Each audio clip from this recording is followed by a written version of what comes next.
I grew up believing that you handled what needed to be handled and you kept on moving.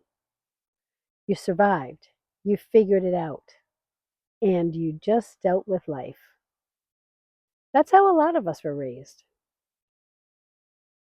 But I've learned that there is a difference between processing your emotions and pretending they don't exist. I'm Cheryl, and I'm rebuilding my life at 60, one small step at a time. Today started with me already feeling like I was behind. I was exhausted. I was trying to make candles. I was trying to stay on schedule, just trying to keep everything moving. And then a stressful conversation happened, and suddenly my whole emotional state shifted.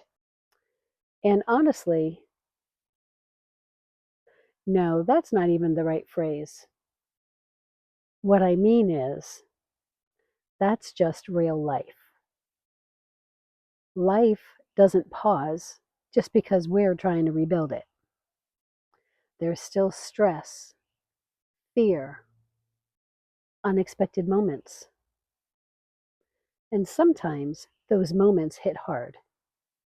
For most of my life, the expectation was basically handle it and move on. And that is still a big part of who I am today. I'm not someone who sits in emotion for days or weeks. Usually, I feel them, I process them, I probably swear a little, maybe a lot, and then I figure out what needs to be done next. What I have learned is that there's a big difference between processing your emotions and pretending they don't exist. Because ignoring them doesn't make you strong. And getting completely lost in your emotions doesn't help either. There's a balance somewhere in the middle. Some days are stressful, some days throw you off, some days you feel overwhelmed, emotional, scared, but you still take the next step.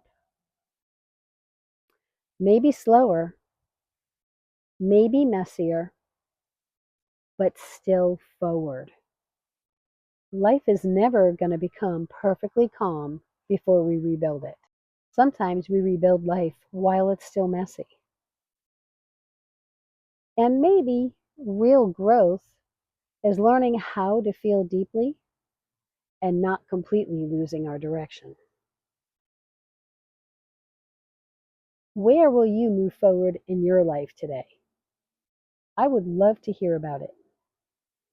Let's do this together. I will see you tomorrow.